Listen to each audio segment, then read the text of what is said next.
Hello everyone, welcome back to click. ഇനി നമുക്ക് discuss ചെയ്യാനുള്ളത് വാട്ടർ പ്യൂരിഫിക്കേഷൻ മെത്തേഡ്സ് ആണ്. ടു ടൈപ്സ് ആണ് നമുക്ക് നോക്കാനുള്ളത്: റിവേഴ്സ് ഓസ്മോസിസും അയൺ എക്സ്ചേഞ്ചും.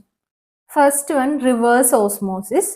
ഒരു സെമി പെർമിയബിൾ മെംബ്രെയിൻ യൂസ് ചെയ്തിട്ട് നമ്മൾ അതിൽ ഡിസോൾവ്ഡ് ആയിട്ടുള്ള സോൾട്ട്സ്, മൈക്രോ ഓർഗാനിസം, അതുപോലെ ഏതെങ്കിലും അതർ ഇംപ്യൂരിറ്റീസ് ഉണ്ടെങ്കിൽ അതിനെ പ്യൂരിഫൈ ചെയ്തെടുക്കുന്ന ടെക്നിക്കിനെയാണ് നമ്മൾ റിവേഴ്സ് ഓസ്മോസിസ് എന്ന് പറയുന്നത്.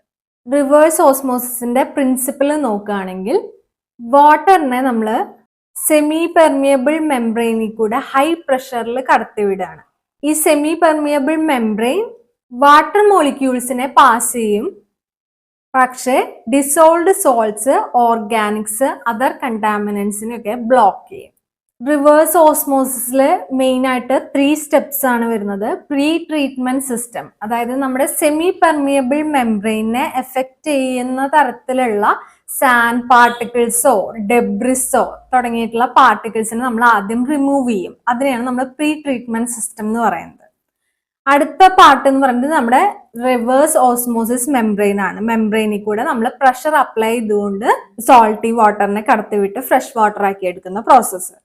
പിന്നെ മൂന്നാമത്തെ പ്രോസസ്സ് എന്ന് പറയുന്നത് പോസ്റ്റ് ട്രീറ്റ്മെന്റ് സിസ്റ്റം ആണ്. പോസ്റ്റ് ട്രീറ്റ്മെന്റ് സിസ്റ്റം യൂസ് ചെയ്തിട്ടാണ് നമ്മൾ അതിനുശേഷം നമ്മൾ ന്യൂട്രലൈസ് ചെയ്യുക, pH ന്യൂട്രലൈസേഷൻ ഒക്കെ ചെയ്യുന്നത് അപ്പോഴാണ്.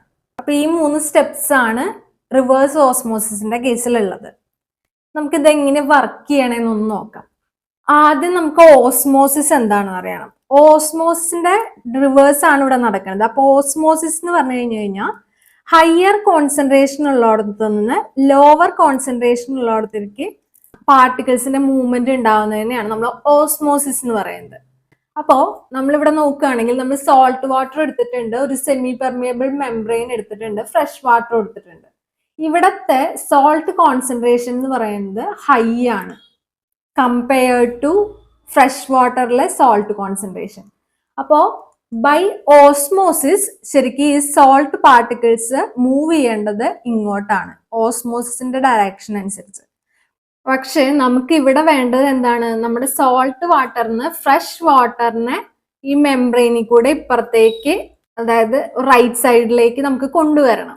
ഓസ്മോസിസിനെ ഒപ്പോസ് ചെയ്യുന്ന തരത്തിൽ ഒരു അപ്ലൈഡ് പ്രഷർ നമ്മൾ കൊടുത്താലേ റിവേഴ്സ് ഓസ്മോസിസ് നടക്കുന്നത് വഴി നമ്മൾ ഉദ്ദേശിക്കുന്ന നമ്മുടെ ഇന്റൻഷൻ, അതായത് സോൾട്ട് വാട്ടറിൽ നിന്ന് ഡിസോൾവ്ഡ് സോൾട്ട്സിനെയും കണ്ടാമിനൻസിനെയും മെംബ്രെയിൻ വഴി മാറ്റാനുള്ള നമ്മുടെ ഇന്റൻഷൻ എന്ന് പറയുന്നത് പോസിബിൾ ആവുള്ളൂ. റിവേഴ്സ് ഓസ്മോസിസിന്റെ അഡ്വാൻറ്റേജസ് മെൻഷൻ ചെയ്യുകയാണെങ്കിൽ, ഡിസോൾവ്ഡ് സോൾട്ടും അതുപോലെ തന്നെ കണ്ടാമിനൻസും റിമൂവ് ചെയ്യുന്ന ഒരു 99%ഓളം അപ് ടു 99% റിമൂവ് ചെയ്യും. പിന്നെ ബ്രാക്കിഷ് അല്ലെങ്കിൽ സീ വാട്ടർ, സോൾട്ടി വാട്ടറിനെയാണ് ഉദ്ദേശിക്കുന്നത്, അതിനെ ട്രീറ്റ് ചെയ്യാനായിട്ട് എഫക്റ്റീവ് ആണ്. പിന്നെ കെമിക്കൽസ് ഒന്നും നമ്മൾ ഈ പ്യൂരിഫിക്കേഷൻ മെത്തേഡിൽ യൂസ് ചെയ്യുന്നില്ല എന്നുള്ളത് ഇതിന്റെ ഒരു അഡ്വാൻറ്റേജ് തന്നെയാണ്.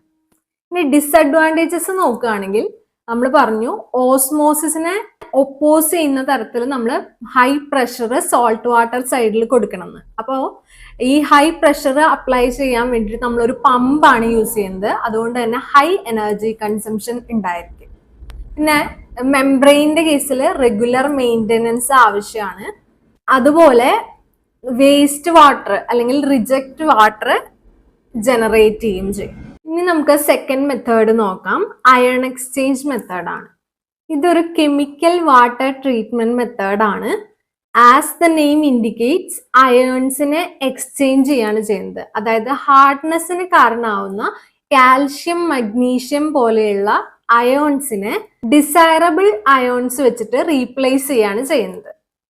ഇതിന്റെ പ്രിൻസിപ്പിൾ എന്ന് പറയുകയാണെങ്കിൽ, നമ്മൾ റെസിൻസ് യൂസ് ചെയ്തിട്ടാണ്, ചാർജ്ഡ് പാർട്ടിക്കിൾസിന്റെ റെസിൻസ്, കാറ്റയോൺസിന്റെയും ആനയോൺസിന്റെയും എന്ന് വെച്ചാൽ പോസിറ്റീവ് ചാർജ് ഉള്ള അയോൺസിന്റെയും നെഗറ്റീവ് ചാർജ് ഉള്ള അയോൺസിന്റെയും റെസിൻസ് യൂസ് ചെയ്തിട്ടാണ് നമ്മൾ ഈ ടാർജറ്റഡ് അയോൺസിനെ റീപ്ലേസ് ചെയ്യുന്നത്. അൺഡിസൈറബിൾ ആയിട്ടുള്ള ഹാർഡ്നെസ് കൊടുക്കുന്ന കാൽഷ്യം, മഗ്നീഷ്യം പോലെയുള്ള അയോൺസിനെ വാട്ടറിൽ നിന്ന് റിമൂവ് ചെയ്ത് റീപ്ലേസ് ചെയ്യുന്നത് ഈ റെസിൻസിന്റെ ഹെൽപ്പോട് കൂടിയാണ്. അപ്പോൾ ഇവിടെ 2 എക്സ്ചേഞ്ച് ബെഡ്സ് ആണ് ഉണ്ടാവുക. കാറ്റയോൺ എക്സ്ചേഞ്ച് ബെഡും ഉണ്ടാവും, ആനയോൺ എക്സ്ചേഞ്ച് ബെഡ് ഉണ്ടാവും. ഇൻലെറ്റ് വാട്ടർ എൻറ്റർ ചെയ്യുന്നു. ഇൻലെറ്റ് വാട്ടർ എൻറ്റർ ചെയ്ത് കഴിയുമ്പോൾ കാറ്റയോൺ ഫ്രീ ആയിട്ടുള്ള വാട്ടറാണ് അതിന്റെ ഔട്ട്പുട്ട് ആയിട്ട് വരിക. അപ്പോൾ നമ്മൾ നേരത്തെ പറഞ്ഞ പോലെ തന്നെ കാൽഷ്യം, മഗ്നീഷ്യം പോലെയുള്ള പോസിറ്റീവ് അയോൺസിനെ നമ്മൾ റീപ്ലേസ് ചെയ്യുന്നത് ഹൈഡ്രജൻ അല്ലെങ്കിൽ സോഡിയം അയോൺസ് വെച്ചിട്ടാണ്. അപ്പൊ നമുക്ക് പറയാം മെയിൻ ആയിട്ട് വാട്ടർ സോഫ്റ്റനിങ്ങിനാണ് ഈ മെത്തേഡ് യൂസ് ചെയ്യുന്നത് എന്നുള്ളത്. അപ്പൊ കാറ്റയോൺ എക്സ്ചേഞ്ച് ബെഡിൽ കൂടെ പോയി കഴിയുമ്പോൾ നമുക്ക് കാറ്റയോൺ ഫ്രീ ആയിട്ടുള്ള വാട്ടർ കിട്ടും. പിന്നെ നമ്മൾ അതിനെ ആനിയോൺ എക്സ്ചേഞ്ച് ബെഡിലേക്ക് കൊടുക്കുന്നു. ആനിയോൺ എക്സ്ചേഞ്ച് ബെഡിൽ പോയി കഴിയുമ്പോൾ നെഗറ്റീവ് അയോൺസിനെ റിമൂവ് ചെയ്യും. ലൈക്ക് സൾഫേറ്റ്സ്, നൈട്രേറ്റ്സ് പോലെയുള്ള നെഗറ്റീവ് അയോൺസിനെ റീപ്ലേസ് ചെയ്ത് ഹൈഡ്രോക്സൈഡ് പോലെയുള്ള അയോൺസ് വെച്ചിട്ട് റീപ്ലേസ് ചെയ്യാണ് ചെയ്യുന്നത്. അങ്ങനെ ചെയ്ത് കഴിയുമ്പോൾ നമുക്ക് ന്യൂട്രൽ pH ഉള്ള ഡീമിനറലൈസ്ഡ് വാട്ടർ ഔട്ട്പുട്ടിൽ കിട്ടും. നമുക്ക് അയോൺ എക്സ്ചേഞ്ചിന്റെ അഡ്വാൻറ്റേജസും ഡിസ്അഡ്വാൻറ്റേജസും നോക്കാം. അഡ്വാൻറ്റേജസിൽ പറയുകയാണെങ്കിൽ സ്പെസിഫിക് അയോൺസിനെ റിമൂവ് ചെയ്യാൻ വേണ്ടിയിട്ട് ഹൈലി എഫക്റ്റീവ് ആണ് ഈ മെത്തേഡ് എന്ന് പറയുന്നത്. മെയിൻ ഡിസ്അഡ്വാൻറ്റേജ് എന്ന് പറയുന്നത് നമുക്ക് ഈ കെമിക്കൽസ്, നമ്മുടെ റെസിൻസിലുള്ള കെമിക്കൽസിനെ നമ്മൾ റീജനറേറ്റ് ചെയ്തുകൊണ്ടിരിക്കണം. Requires periodic regeneration. പീരിയോഡിക്കലി നമ്മളത് റീജനറേറ്റ് ചെയ്തുകൊണ്ടിരിക്കണം. അതാണ് അതിൻ്റെ ഒരു മെയിൻ ഡിസ്അഡ്വാൻറ്റേജ് എന്ന് പറയുന്നത്. പിന്നെ കെമിക്കൽ വേസ്റ്റ് ഉണ്ടായിരിക്കും ഈ റീജനറേഷൻ ടൈമിൽ. നോൺ അയോണിക് ആയിട്ടുള്ള കണ്ടാമിനൻസിന്റെ കേസിൽ ഈ മെത്തേഡ് ഇൻഎഫക്റ്റീവ് ആണ്.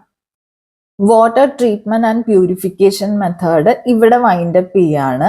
അപ്പൊ വീഡിയോ ഇഷ്ടപ്പെട്ടെങ്കിൽ ലൈക്ക് ചെയ്യുക. എന്തെങ്കിലും സംശയങ്ങൾ ഉണ്ടെങ്കിൽ കമന്റ് ബോക്സിൽ ചോദിക്കാവുന്നതാണ്. ചാനൽ ഇതുവരെ സബ്സ്ക്രൈബ് ചെയ്യാത്തവരാണെങ്കിൽ പ്ലീസ് ഡു സബ്സ്ക്രൈബ്. അപ്പോൾ പുതിയൊരു വിഷയവുമായി വീണ്ടും കാണാം. Bye for now.